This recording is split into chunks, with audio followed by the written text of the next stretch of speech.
In a world overrun with negative news, it's easy to overlook the fact that there is more good out there, and I'm setting out to prove it. This fall, I'm fueling up my mother's old Subaru for a road trip.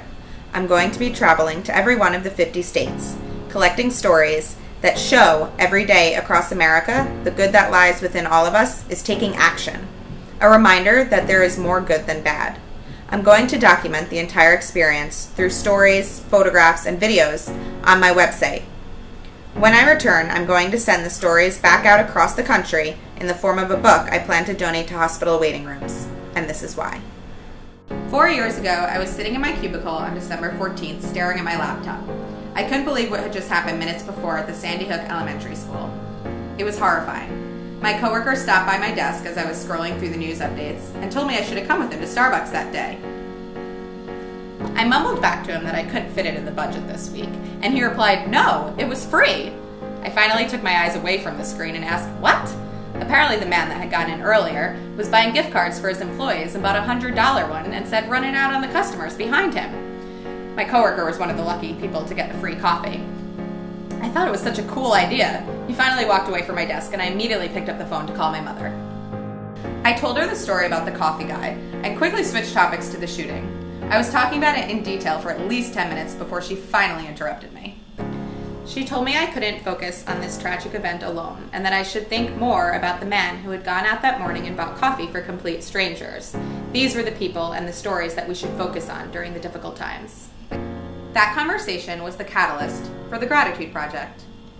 I met with my friend Laura a week after the conversation. I explained to her I had an idea for a Facebook project I wanted to start to help me try and focus on the positive more. My mother's battle with cancer was becoming more difficult and I needed something to keep me hopeful. She had a similar idea and we decided to merge the two. She said we could call it the Gratitude Project because gratitude could be more than just a feeling, it could be a behavior.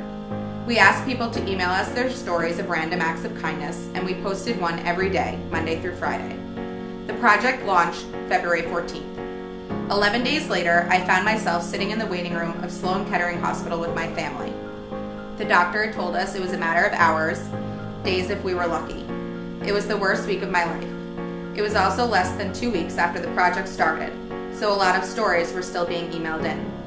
Every once in a while, I would read one to my family. This provided the tiniest bit of hope during a very dark time for us. My mother died on March 1st, 2013. After weeks of trying to pick up the pieces of my life, I finally decided to post a story.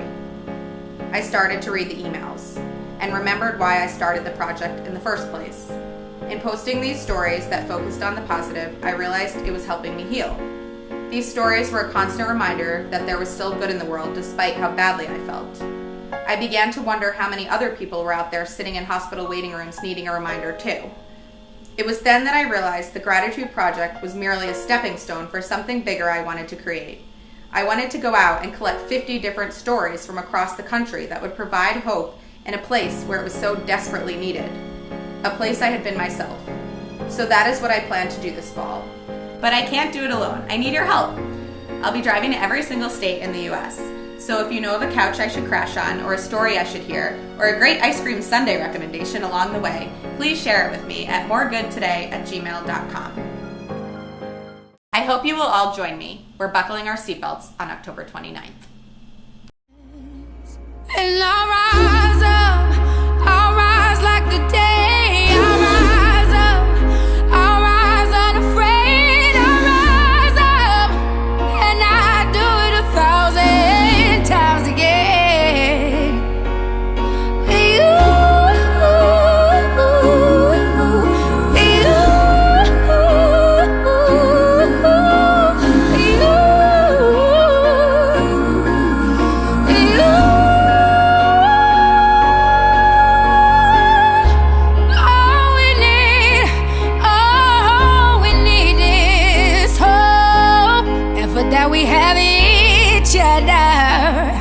And for that we have